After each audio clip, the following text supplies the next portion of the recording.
Hey, good morning, everyone. Good morning to another time in the upper room. Good morning, another time to pray.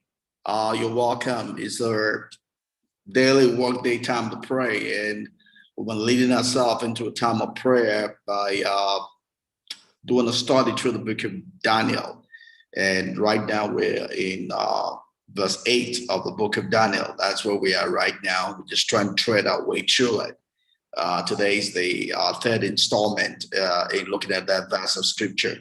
So, still staying on verse 8, of Daniel chapter 1, and the key word we're taking out of it is he proposed in his heart, right? We've seen that also means that he made up his mind, right? Is the word resolve, to make a resolve, to be resolute, and the word to be determined, right? That is to be alive, right? The opposite of being alive is to be a zombie, right? Opposite of all of this is simply a zombie, a living dead.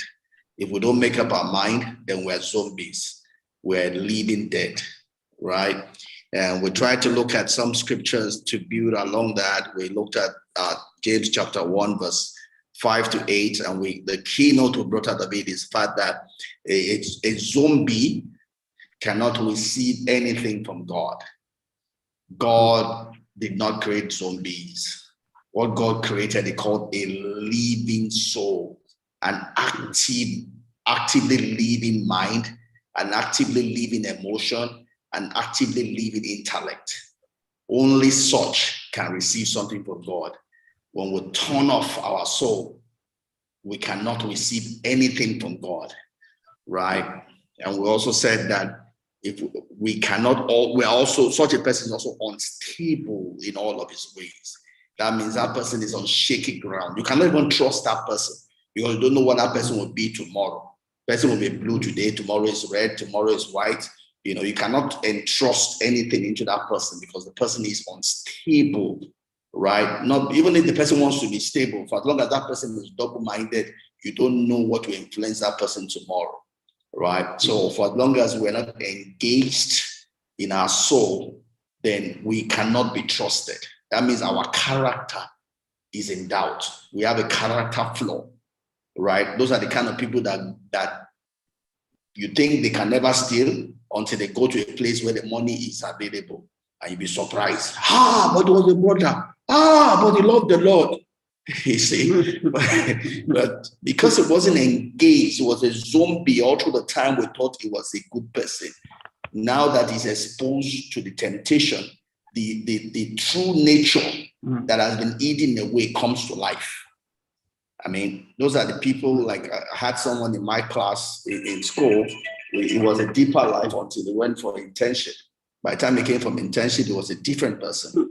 He had been exposed to an environment where women were easily available, where there was money, there were people that were rich, and women were readily available in those communities, right? It was a different person.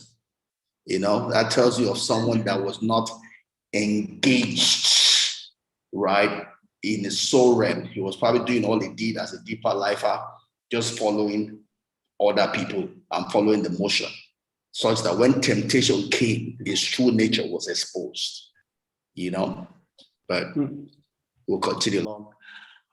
We're just looking at Daniel chapter 1, verse 8, and two key takeaways we take away from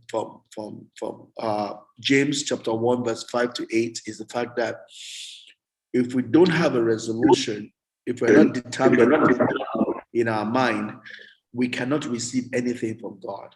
So if we want to receive anything from God, we have to be people who have made up our mind, right? People of conviction. Don't forget that Romans 14 is it verse 6 says that let every man be fully persuaded, right? When we're not fully persuaded, then God cannot see us. We don't have power in the throne room. The people that have power in the throne room are the people that are fully persuaded, people that have conviction about what they believe in, and they're standing on that which they believe, right? So one key note takeaway is we cannot receive anything unless we are resolute. Number two takeaway is, which we take from the same, the first one is from James chapter 1, verse 7. This next one is from the verse 6. It says that a double-minded man is unstable in all his ways. That means you cannot trust that person. That person can be one thing today and another thing tomorrow. He has not really evolved. He's a child, right? That's what Ephesians 4 was telling us, that the fact that the reason for calling the fivefold ministry is to mature the body, to mature the saints, so that they become people that are not driven by every wind of doctrine. Because when you're immature, every wind of doctrine will blow you. You're not stable.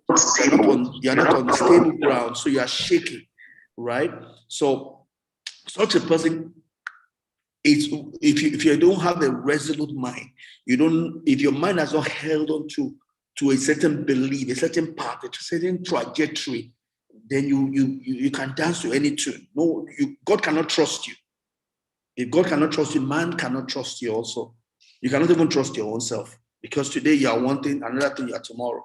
You're only what you are because you have not faced pressure. Under pressure, different colors might come out of you, right? So that's the second takeaway we have.